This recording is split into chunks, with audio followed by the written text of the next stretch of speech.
शाराद्रिसङ्काशगौरं कबीरं मनोभूतकोटि प्रभाश्रीशरीरं स्फुरन्मौलिकल्लोलिनी चारुगङ्गालसत्फालबालेन्दुकण्ठे भुजङ्गा.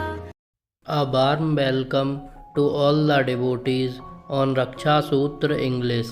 We are going to narrate wonderful holy stories to all the devotees from the book Miracles of Love by Ramdas Ji, an exclusive devotee of Maharaj Ji.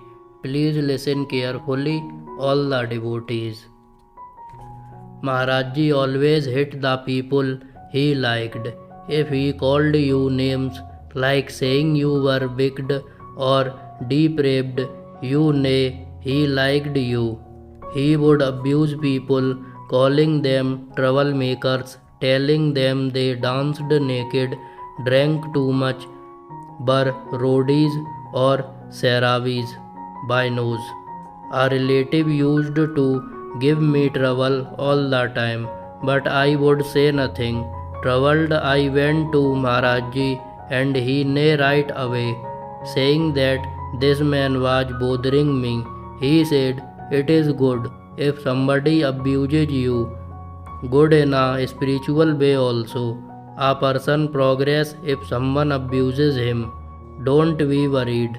A day will come when this man will come and bow his head before you." One day it happened. He came to me saying, "I made all these mistakes. I gave you unnecessary troubles." Beside the abuse, there was a great deal of teasing and chiding. Dada has his God today. Tea and cigarettes, said Maharaj Ji to Dada, who only laughed. Dada used a corner of his own dhoti to wipe Maharaj Ji's mouth. Someone criticized Dada and said he should not do this. Then a woman brought milk, and there were a few drops around Maharaj Ji's mouth after he drank. Maharaj Ji turned to Dada and asked, "Why are you leaving this?" and grabbed Dada's dhoti himself to wipe his mouth in front of everyone. One woman laughingly remembered the intimate friendship she had with Maharaj Ji. She told how he loved to tease and pull people's legs. She described how he would play in this way with the Westerners. Before a large group of Indians, he would ask them some questions and they would give some reply. Then Maharaj Ji would turn to the woman and wink, saying in this way, "See how native these people are. They don't know anything." And the Westerners would be taking everything he said as deep mysterious truth, while he laughed at their simple innocence. A family came for the darshan of Maharaj Ji. They had bought a box of sweets for him in Nainital, and during the drive to Kainchi, they began saying to each other how much they would like a sample, a sweet or two. Finally they did so, and then rearranged what was left so it would not appear that one was missing before the box was presented to Maharaj Ji. Immediately Maharaj Ji recoiled and refused even to touch the box. "Take it away, take it away. It is contaminated. Throw it out. Let the dogs eat it." "No, the dogs wouldn't even touch this. It is polluted. Throw it out." There was a sweets maker who used to come to Maharaj Ji full of devotion and bring many sweets for all whenever he visited. Maharaj Ji praised him and rewarded him. After some time, he began to become inflated with pride and self-importance. One day in particular, often in absence of some time, he brought a prasad, a small box of sweets, half the size of what people usually bring, and this from a sweets maker. Maharajji looked at him askance, emptied out the sweets, and gave the small box to a devotee nearby and said, "Don't give him a big box of puris. Here, put some puris in this instead." "Would you like to drink this water?" Maharajji asked me. It was unclean and from a Muslim source. He knew I was a Brahmin and would not drink it, and he never forced me against my nature. Often he would say to people, "Offer that to us," knowing I would not take it. Then Maharajji would say, "No, don't give it to him. He won't take it." I had been in Bombay on a religious pilgrimage where I stayed with a family in their home. The head of the family had to take a drink of alcohol every evening for his heart condition. He offered me some.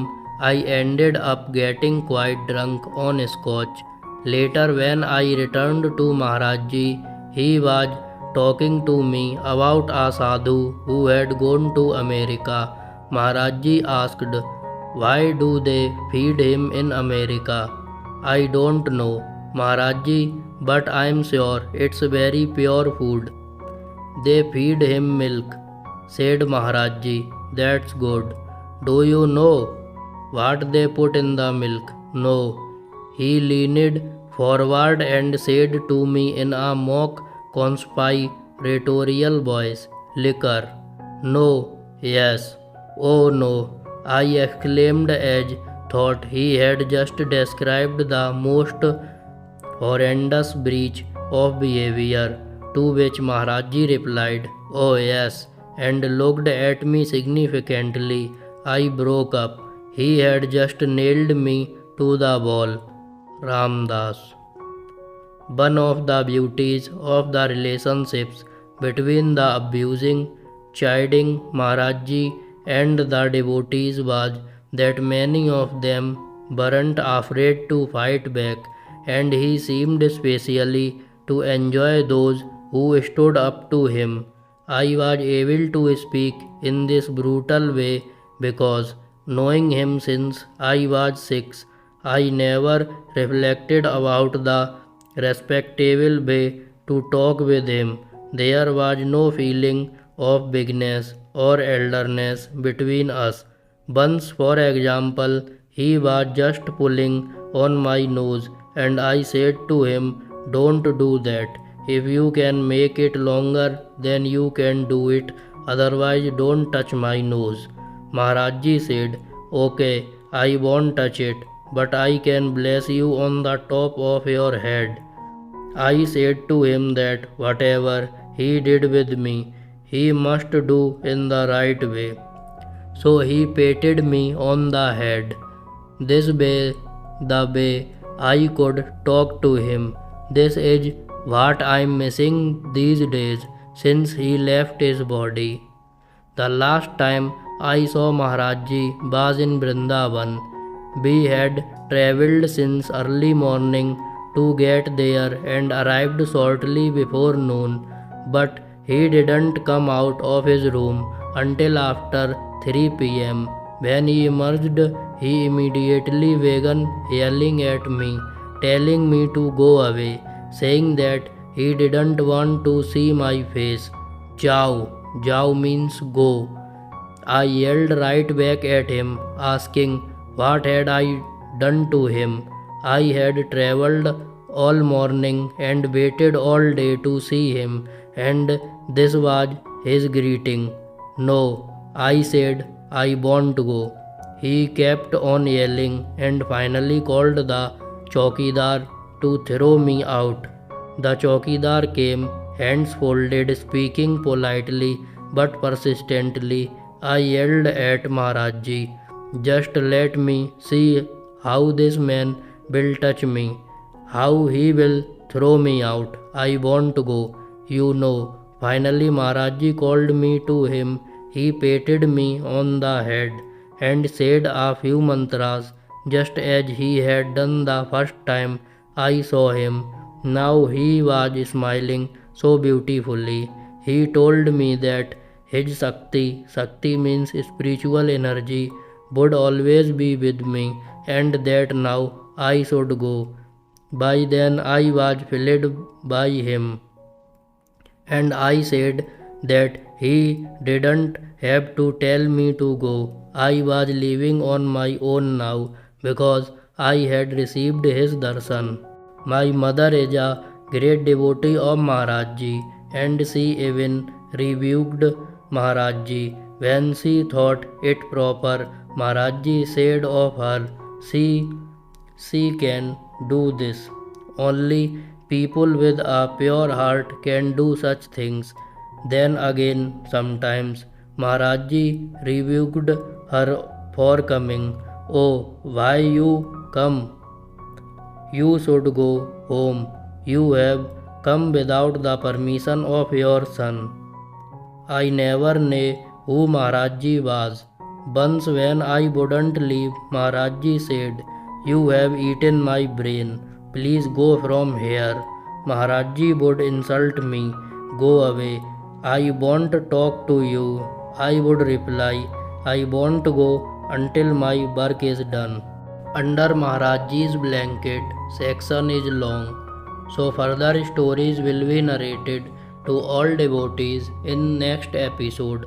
To listen the wonderful holy stories of Maharaj Ji, please like, share, subscribe the channel, and don't forget to ring the bell icon.